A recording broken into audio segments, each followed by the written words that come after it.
Educação à distância, mudando realidades.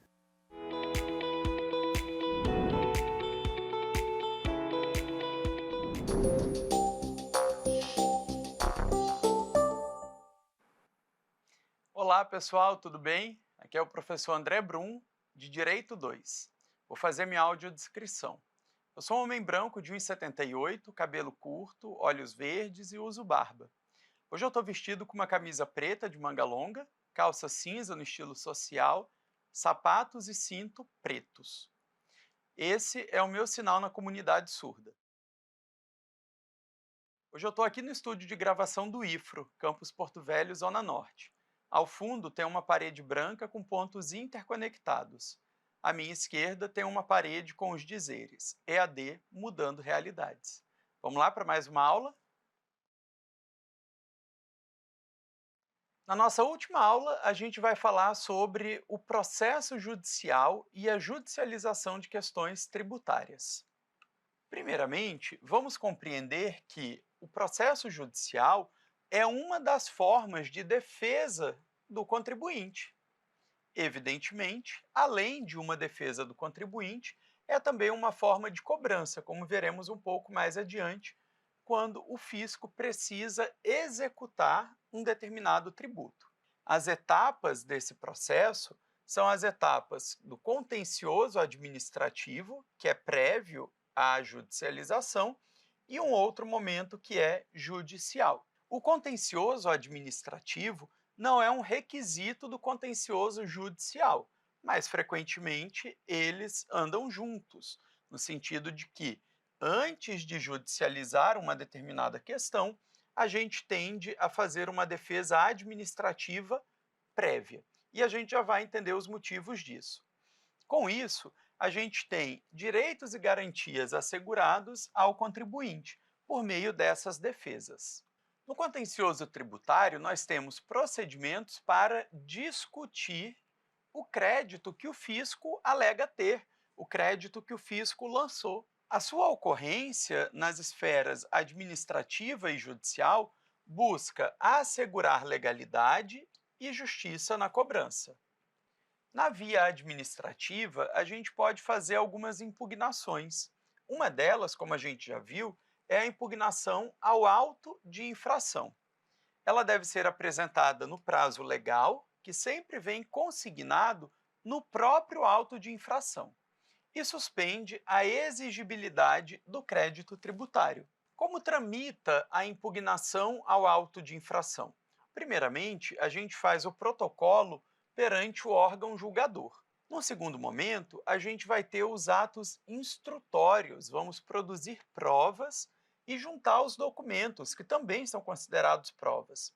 Lembrando que todos os documentos que eu já tiver, eu devo apresentar junto com a impugnação. E por último, nós teremos o julgamento pela autoridade administrativa. Já o recurso administrativo, que vem depois de uma decisão administrativa, ele é apresentado contra uma decisão desfavorável. Por exemplo, eu impugnei um auto de infração e essa impugnação não foi acolhida. A autoridade entendeu que, de fato, eu pratiquei aquela infração ou que todos os parâmetros adotados pelo agente público estavam corretos. Nesse caso, então, eu faço um recurso administrativo que será encaminhado à instância superior do órgão fiscal e mantém também a suspensão da cobrança. Encerrando a via administrativa, a gente tem duas possibilidades. O crédito pode ser mantido e torna-se exigível, pode ser cobrado, ou esse crédito vai ser cancelado por meio de uma extinção da cobrança caso a sua defesa ou recurso seja acolhido. O judiciário pode ser acionado se necessário. Caso eu não consiga resolver a minha questão perante a autoridade administrativa, a via judicial é uma possibilidade. Alguns benefícios da via administrativa. Primeiro, o custo é reduzido. Aqui a gente, em regra, não vai ter pagamento de custas e nem de honorários. É claro que honorários a gente vai ter que pagar para o profissional que a gente contratar, mas não haverá, em regra, o pagamento para a outra parte. É muito mais rápida do que um procedimento judicial e possibilita a regularização voluntária da sua situação fiscal.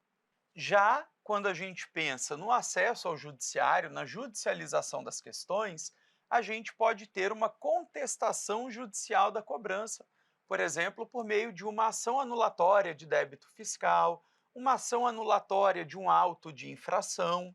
Essas ações, então, vêm com o objetivo de, perante o judiciário, desconstituir a cobrança feita pelo fisco. A gente, com isso, consegue preservar ampla defesa e contraditório, que são dois princípios constitucionais do processo fundamentais.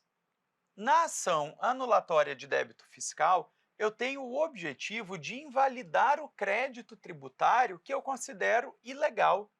Eu vou demonstrar para o juiz que eu não deveria sofrer aquela cobrança tributária. Eu não deveria sofrer a cobrança de uma suposta dívida.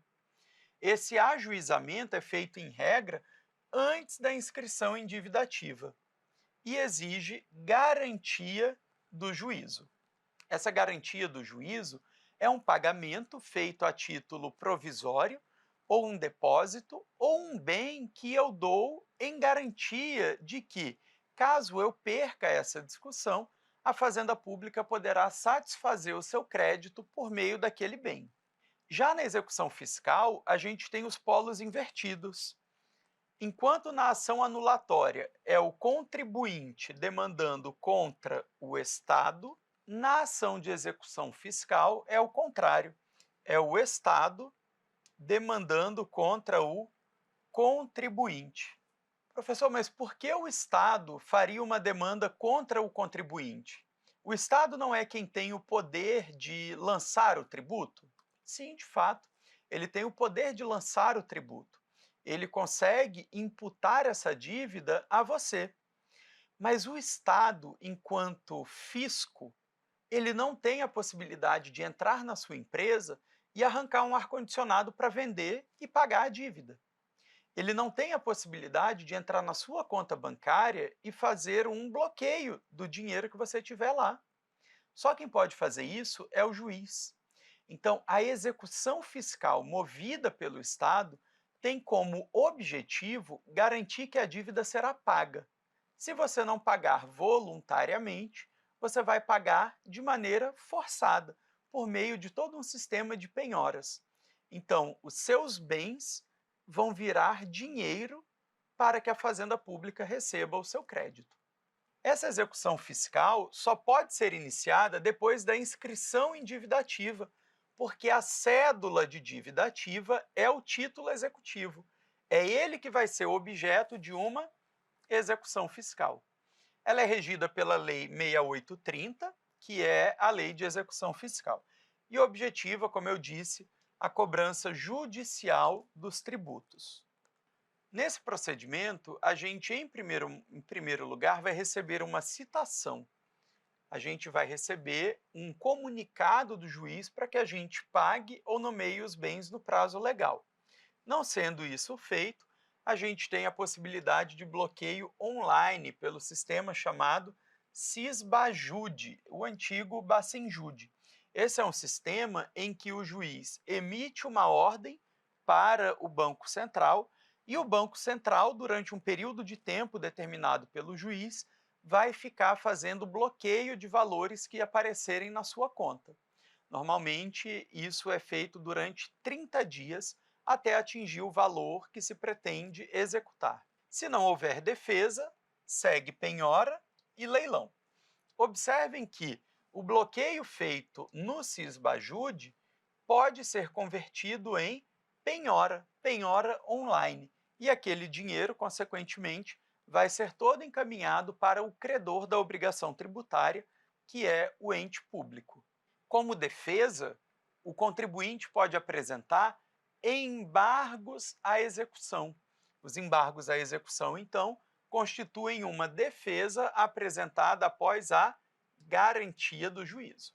Eu preciso dizer para o juiz, por meio de um pagamento ou de um bem colocado à disposição daquele juízo, que caso os meus embargos à execução sejam rejeitados, a Fazenda Pública não vai tomar prejuízo. O meu objetivo é mostrar para o juiz que eu não estou ganhando tempo para me livrar do meu patrimônio. Então, eu pego, por exemplo, um terreno que a minha empresa tem e digo: olha, excelência, eu estou aqui dizendo que eu não devo. Mas se no final das contas você entender que eu devo, pode pegar esse terreno, vender e usar o dinheiro para pagar a minha dívida. Isso é a garantia do juízo. A gente vai ter alegações como nulidades daquele título executivo, prescrição, né, já decorreu tempo demais após o lançamento e a cobrança. A gente pode falar de excesso de cobrança, por exemplo, usou o índice errado na hora de atualizar, os juros estão incidindo de maneira equivocada. Em alguns casos, essas alegações vão suspender a execução, ou seja, eu vou parar de sofrer penhoras até atingir o valor total da dívida. Para isso, é muito importante a garantia do juízo. Uma outra modalidade de defesa importante é a exceção de pré-executividade. Essa é uma defesa que não exige garantia do juízo. Eu não preciso pagar ou disponibilizar um bem, mas, evidentemente, eu tenho restrições muito importantes na exceção de pré-executividade, também chamada de objeção de pré-executividade. Ela precisa que eu demonstre um vício evidente, principalmente que esse vício seja de natureza de ordem pública. Então, eu vou demonstrar, por exemplo, que o título está prescrito, eu vou demonstrar que a notificação foi inválida e, evidentemente, como eu disse, a jurisprudência admite somente em casos excepcionais. A regra é que a defesa do contribuinte venha por meio de embargos à execução fiscal. A via judicial tem desvantagens, evidentemente. A primeira delas é que, em regra, exige garantia do juízo. E nem sempre nós temos o dinheiro para deixar depositado. Nem sempre nós temos um bem para dar em depósito. Então, temos dificuldades em apresentar essa defesa. Uma outra desvantagem é que envolve custas judiciais e também honorários para a Procuradoria. A Procuradoria que ajuiza a ação fiscal vai receber honorários que são na ordem de 10% a 20% da dívida executada. Só nisso aí a gente já tem um potencial gigantesco de aumento do passivo fiscal. O julgamento também é mais demorado e, com isso, eu posso ter situações que ficam se arrastando ao longo do tempo. Objetos que ficam indisponíveis devido à penhora, contas que ficam bloqueadas.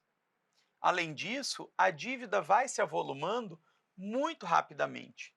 Os índices de atualização e juros dos débitos tributários são muito altos e a cada dia, literalmente, de tramitação processual, a minha dívida aumenta. Eu espero ter contribuído com a formação de vocês e a gente fica por aqui. Um abraço!